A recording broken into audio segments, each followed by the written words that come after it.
The FIA has just confirmed something that could shake Formula One to its core. 60 km per hour. That is the speed difference recorded in 2026 engine simulations between a car with full electric deployment and one that runs out of battery on the straight.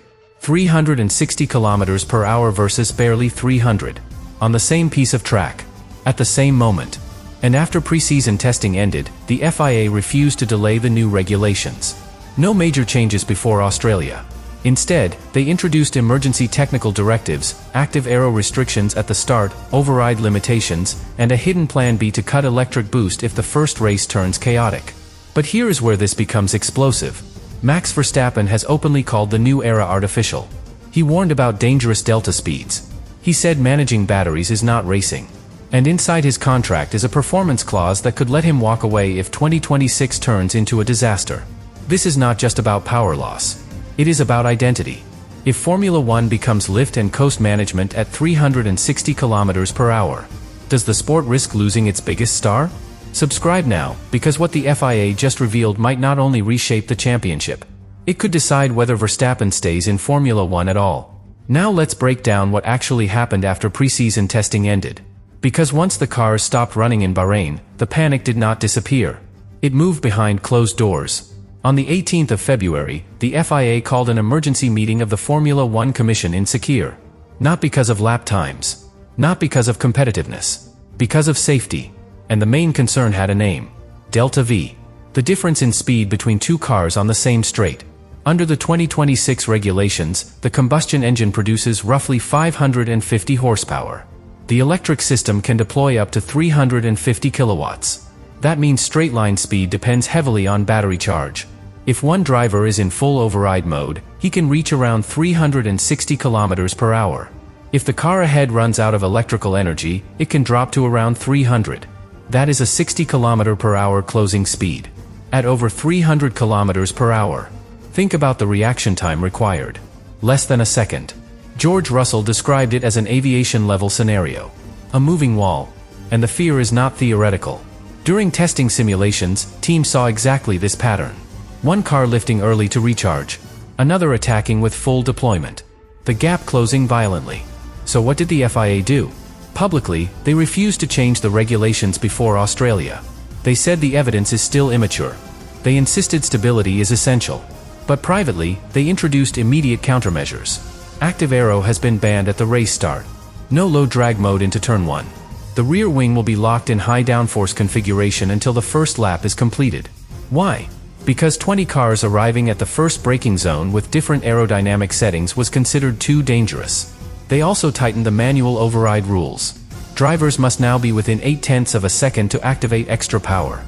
No more long-range slingshot passes. And torque spikes in low gears are under surveillance.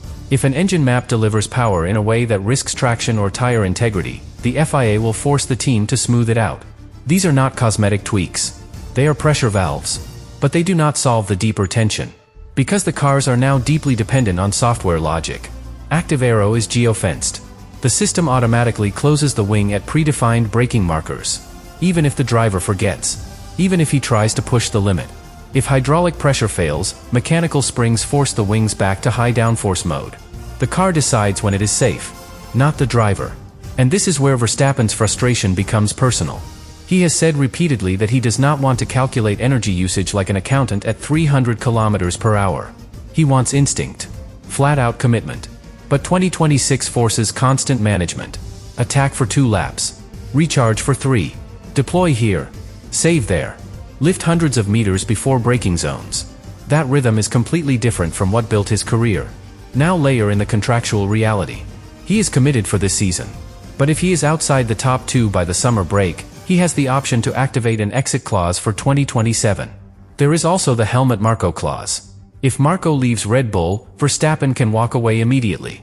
And financially, he does not need another contract. He does not need 7 titles. He has said that openly. Which makes this different from typical transfer rumors.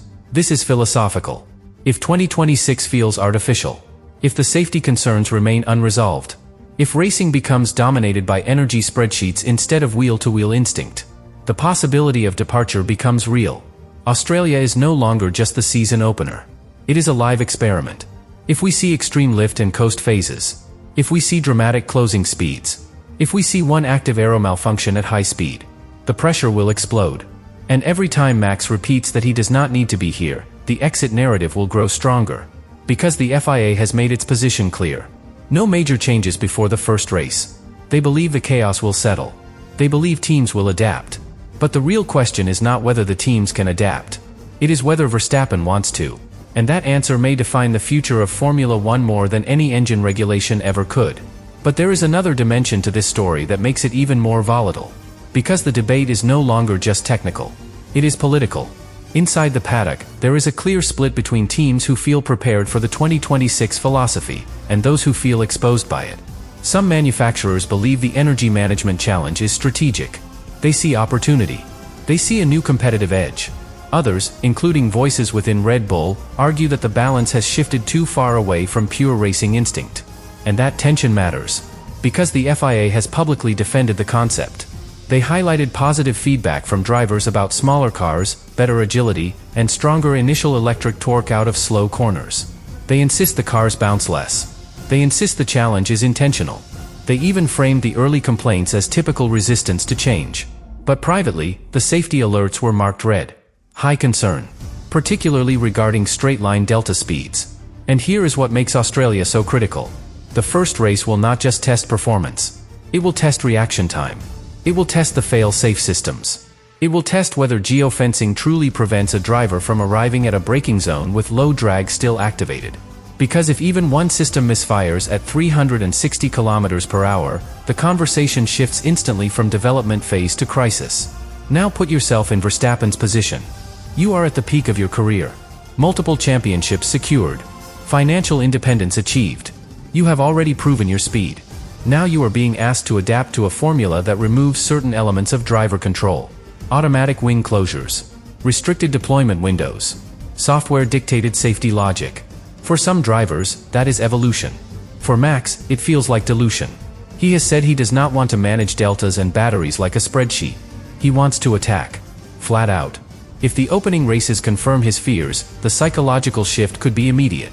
Because the performance clause for 2026 is not theoretical. If he is outside the top 2 by the summer break, he can legally activate his exit for 2027.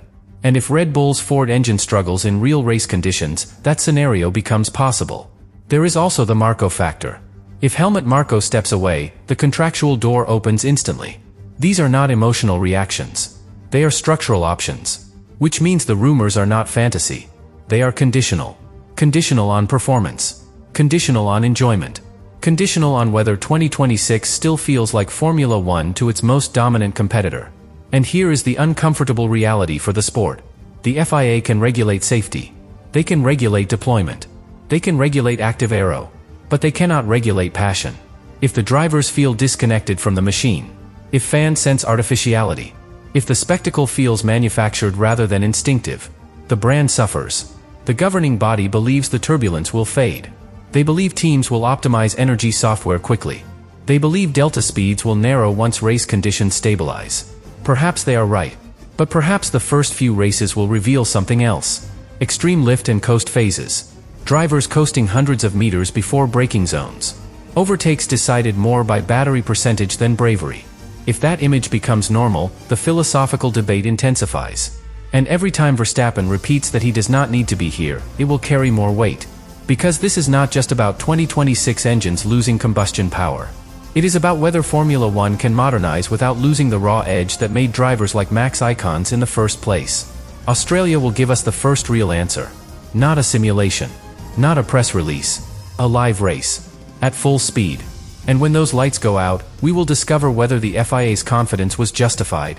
Or whether the exit rumors surrounding Verstappen were never just rumors at all. And if you think this is just preseason noise, think again. Because the real pressure point is not round 1. It is round 3. Round 4. When teams stop blaming simulations and start facing consequences. If Australia passes without incident, the FIA will claim validation. If Saudi Arabia exposes instability at extreme speed, the conversation changes. Because circuits like Jeddah are unforgiving. Blind entries. Walls inches away. Long flat-out sections where delta speed becomes lethal if misjudged. Now imagine a scenario. Car ahead begins lift and coast earlier than expected. Battery nearly depleted. Speed drops from 350 to just under 300. The following driver still has full deployment. Override activated. Closing rate massive. In a straight line, it looks manageable. In reality, at those speeds, perception compresses. Braking references shift. The smallest miscalculation becomes catastrophic. That is why several drivers marked the Delta V concern as critical during private feedback sessions. Not high. Critical. And yet, publicly, the message is stability. No major regulation change before Australia. The FIA believes refinement will solve it. But refinement takes time. And the championship clock does not pause. Now consider Red Bull's position. They are entering a brand new engine era with Ford. New software architecture. New integration between combustion and electric deployment. If the balance is not perfect in early races, performance drops. If performance drops and Verstappen finds himself outside the top 2 by the summer break, the exit clause activates. One decision. Before the end of August. That is all it takes. And that is why this story is bigger than safety directives. It is about leverage. Because for the first time in years, Verstappen is not just the dominant driver. He is the variable. If he publicly escalates criticism after a chaotic race, sponsors react. Media pressure builds. The narrative shifts from innovation to instability. The FIA cannot ignore that. But they also cannot reverse regulations overnight. Which creates tension. A standoff between philosophy and performance. Some inside the paddock believe the chaos will fade quickly. Energy software will smooth out deployment curves. Delta speeds will narrow. Drivers will adapt. Others fear the opposite. That the management element will dominate racing. That overtakes will depend more on battery percentage than bravery. That drivers will spend more time thinking about recharge windows than racing lines. And if that perception sticks, the sport changes. Not just technically. Emotionally. Formula One has always evolved. Ground effect. Turbo hybrids. Halo. Every era faced resistance. But this moment feels different because the loudest critic is also the benchmark driver. If Verstappen thrives under these regulations, the debate ends. If he struggles and questions the philosophy every weekend, the pressure multiplies. Australia will be the beginning. But the real answer will emerge by mid-season. When the novelty fades. When the patterns are clear. When we see whether these cars truly race closer, or simply manage energy differently. And if by that point Max repeats that he does not need to be here. If the joy is gone. If the instinct is replaced by calculation. Then the rumors stop being speculation. They become preparation. Because 2026 is not just a regulation reset. It is a crossroads. For Red Bull. For the FIA. And possibly for the most dominant driver of this generation. The lights will go out soon. And when they do, we will discover whether this new era strengthens Formula One. Or pushes its biggest star one step closer to the exit door.